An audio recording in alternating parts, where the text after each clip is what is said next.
Palestinian activist Mahmoud Khalil has been released from U.S. immigration custody after spending more than 3 months at an ICE detention facility in Jena, Louisiana.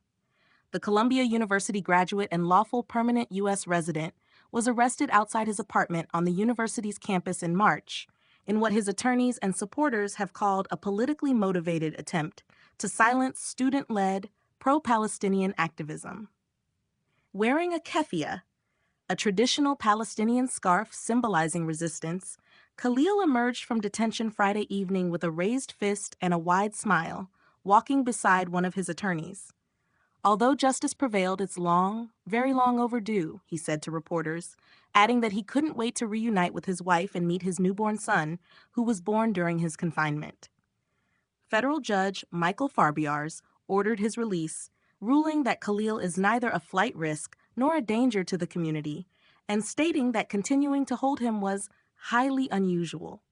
The judge also cited extraordinary circumstances, including what he described as a due process violative effort to punish Khalil, who had played a leading role in negotiating on behalf of pro-Palestinian student protesters at Columbia.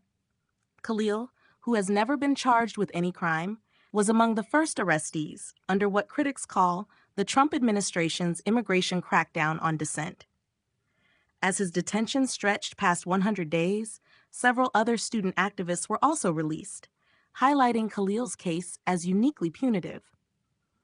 The court rejected the federal government's claim that Khalil should be held based on national interest concerns or allegations that he misrepresented information on his green card application. Judge Farbiars stated it was overwhelmingly unlikely that someone with lawful permanent residency would be detained on such grounds, and ruled that the government failed to justify his continued detention. His attorneys argued that the government had used deliberate delay tactics to keep Khalil locked up, and that his detention served to intimidate and silence not just him, but the broader movement he represented. "This case has never been about public safety," said attorney Alina Das.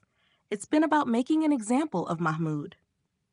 Attorney Baher Azmi added that the chilling effect on free speech caused by his detention was precisely why the court ordered his release. Despite being released, Khalil's immigration proceedings are still ongoing. Just an hour into the federal hearing, an immigration judge in Louisiana reaffirmed her prior ruling on his removability, a decision Khalil's legal team plans to appeal. As part of his release conditions, Khalil surrendered his passport, cannot travel internationally, and is restricted to a limited number of U.S. states. However, he will not be required to report to ICE in New York.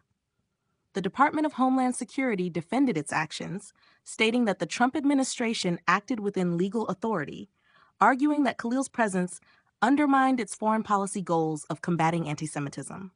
His attorneys strongly denied that narrative, maintaining that Khalil has always been a peaceful activist targeted for his views. "There is at least something to the underlying claim that immigration law is being used here to punish him," said Judge Farbiars. "And of course, that would be unconstitutional." Khalil's wife, Noor Abdallah, said the ruling allows her to finally breathe, though it doesn't undo the trauma her family endured. "We are celebrating Mahmoud coming back to New York to be reunited with our little family and the community that stood with us since day one," she said. Khalil, meanwhile, reaffirmed his commitment to justice and human rights, saying he would continue to speak out. "He's a peace activist, he's a human rights activist, and he's Palestinian," said his attorney Baher Azmi. "I don't expect he will ever stop advocating for justice or for an end to the ongoing slaughter and starvation of the Palestinian people."